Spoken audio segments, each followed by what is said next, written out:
that Crochet Lady, and today we're doing a little bit different kind of video. Today's video is going to be more focused on how to start your own crochet projects instead of actually how to do them. So we've learned at this point in my channel from all the tutorials I made, we've learned how to do the basics like single crochet and chaining and everything. And now we are going to start to learn how to put that into practice and make our own projects. I apologize if I begin to ramble, because usually with crochet videos, it's one step after the next step after the next step, but this is kind of more of a me talking video, so I'm gonna try to stay on track. First thing I have is your yarn. So depending on your whole vision for your project, whether it be something small or something bigger, yarn really impacts that. So when it comes to choosing the yarn for your project, you need to decide the size. So something that would be tinier, like, I don't know, tiny little keychain, like little animals for your keychains, it would use a smaller yarn similar to this one from, Snuggly Wuggly. I don't know how to say that, but anyway, and this yarn is the smallest I have, and it's nowhere near the smallest they make. So this is for a 4mm crochet hook. Now, I definitely have smaller hooks than 4mm. They get really small. That's just the smallest I have on me. But if you're making more of a small project, this is not going to cut it. This is fairly large yarn, and that would be for a more medium to larger size project. I tried to use this kind of yarn for like a really large project, and it was good. Wasn't the best. I'd recommend larger yarn than this even, and I'm sure that they make it. I'm positive. Yarn comes in all shapes and sizes, so just find out what works right for you. Next up is your hooks. Now, when it comes to crocheting, you're probably definitely going to need at least one hook, unless you're using like huge yarn that you can just use your hands with, which, I mean, by all means, go for it. It hurts, but you know, you do you. So I think that you really only need to have like 2 crochet hooks. 2 isn't even the minimum. Minimum is definitely just 1. 1 is fine. Like, you don't need to be buying every single size crochet hook there is in the world, because really 1 crochet hook will do the job for about 5 different types of yarn. In my experience, this could be different for people, but in my experience, it all works. I've been using this blue one, and I also used a green one in my tutorials, and those are basically my 2 go-tos. That is what works for me. And of course, I own, let's take a look. I own many different like crochet hooks that come in all sizes. But I really only need the 2. So if you're worrying about what sizes to buy or how many to buy, just a starter kit will do. So now that we've gotten the basics out of the way, next up is how to really bring your ideas to life. Now, one of the really good ways to help bring an idea to life is seeing if other people have already brought that idea to life. I think that YouTube tutorials or other tutorials you might find on crochet are so helpful. That I live off of YouTube crochet tutorials, because I occasionally struggle at bringing my vision to life, but other people already have. So I find it a very helpful tool. So if you're struggling with patterns, and I mean patterns are a good way too, but if you have just can't find the pattern you need, it's probably on YouTube. If you don't find a tutorial on YouTube and you're struggling, the next thing I would recommend is using squares. Now, squares are good for building up different pieces of clothing, because crocheting it all can seem very overwhelming, especially with all of the turns and twists of clothing.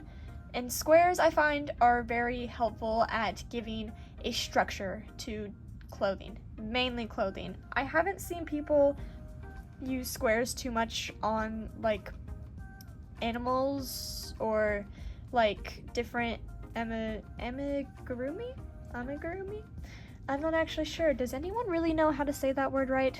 But anyway, I haven't seen people use squares on those very often, but squares are a must. I use squares for, I think, almost every piece of clothing I've made, except for like my very small tank tops. But bags are squares, jackets are squares, sweaters are squares. They're all squares. And I find it really helpful. I'll show you some of the squares that I've made. I have a bag idea in progress, and it's gonna be a little heart bag. And this is gonna make up basically the entire bag.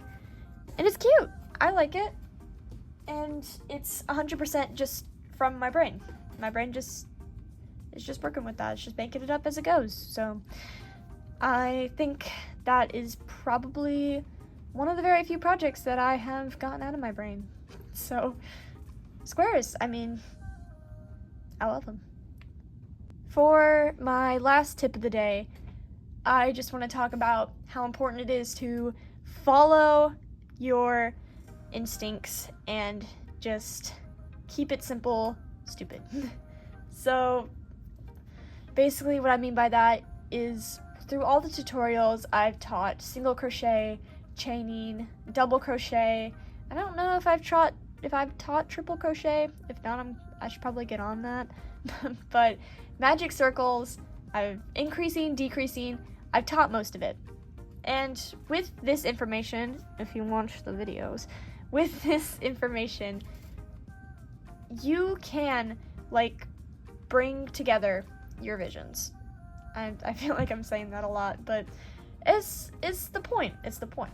It's just bringing together the visions. So what I mean by that is through the knowledge of these basic steps, you can be able to build up different projects.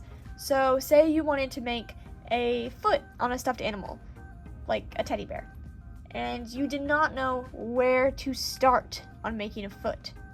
Just think about it in your brain. And basically all it is a circle on the bottom, unless you're doing like more of a toad foot. In that case, you're on your own there. But it's basically a circle on the bottom, do a magic circle, no increases, chain around it a few times, you got a flat circle. And then to build up, you start doing the increases you learned about, and all of that like back looping that we learned in the magic circle increase decrease tutorial. And so you can begin to build up that foot, and through your knowledge, you just made a foot. Like, that just came out of your brain, and you just made that. Like, here, I will show you. I have it up here from the last tutorial. This chill pill. No tutorial, just made this on my own. Yes, is it a little choppy? Maybe. But this is 100% from my brain, because basically all it was a magic circle, increasing, decreasing. Boom. Oval. So through your knowledge, you can be able to just make whatever comes up in your funny little brain, you know? And that is really the beauty of crochet, is just throwing out whatever comes out of your brain and just making it into a thing using all the steps that you have learned. I hope that my random stutterings and ramblings helped you to, if not jump into a new project or know even where to begin, at least helped you build a sense of confidence in yourself to try to use what you have learned and apply it. Because Even if you don't get it right the first time, it's important to keep going. I feel like I have this speech a lot, but it's true. It's so true. So true. I just want to bring back the bee I brought back so many times. I think he was named. I don't know if this one was named. Boom. That was my first attempt at doing it by myself. You're not always gonna get it, and that's okay. We all have to start somewhere, and it can't be at the top. So, yeah, I guess that's it. I guess that's it for today. If I missed anything or you want to know anything, I'm kind of on a video making spree right now, so if you just want to comment below and be like, you didn't tell us about this, or you didn't explain this, I'll be like, okay, I'll make a short about it. Or I won't make a short about it and I'll make another video. It depends on how many comments there are. Like if there's like 2, I'm probably not gonna make a whole nother video on it unless they're like really in depth. Just so you know. So yeah, I hope this helped you, and I will see you all in the next video. Bye everyone!